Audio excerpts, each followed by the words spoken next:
પશ્ચિમ એશિયાની સ્થિતિ ચિંતાજનક હોવાની પ્રધાનમંત્રીએ વાત કરી। ભારત સામે પણ કેટલાક પડકારો ઊભા થયા છે। પૂરી દુનિયા સંકટમાંથી પસાર થઈ રહી છે અને 1 કરોડ ભારતીય ખાડી દેશોમાં રહે છે।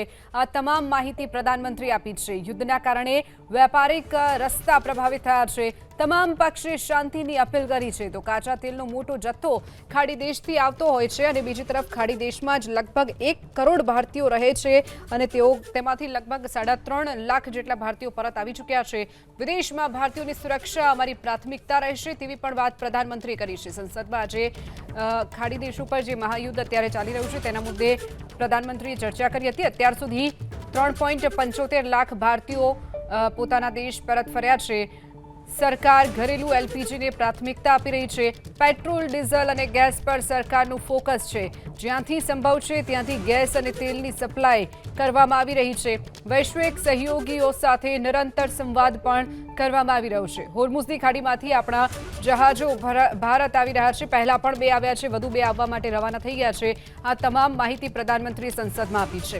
પ્રભાવિત દેશો સાથે ભારતના કારોબારી સંબંધ છે। દુનિયાભરની અર્થવ્યવસ્થા વર્તમાન સંકટથી અત્યારે પ્રભાવિત છે। ભારત પર પ્રભાવો ઓછા થાય તેવા પ્રયાસો સતત સરકાર કરી રહી છે। જે સેક્ટરને જરૂર છે તેને સહાયની કોશિશ પણ સરકાર કરશે। ભારત પાસે પર્યાપ્ત ખાદ્ય જથ્થો પણ છે। આ તમામ માહિતી સંસદમાં પ્રધાનમંત્રીએ કરી છે। તો પીએમનું લોકસભામાં સંબોધન।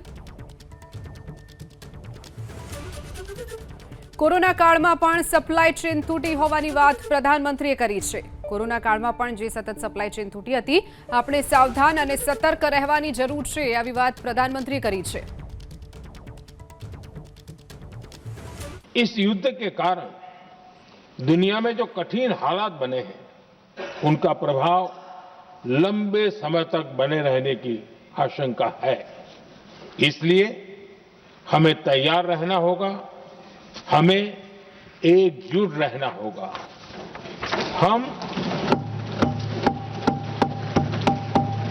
हम कोरोना के समय भी एकजुटता से ऐसी चुनौतियों का सामना कर चुके हैं।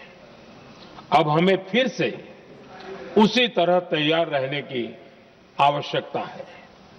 धीरज के साथ, संयम के साथ, शांत मन से हमें हर चुनौती का मुकाबला करना है और यही हमारी पहचान है, यही हमारी ताकत है।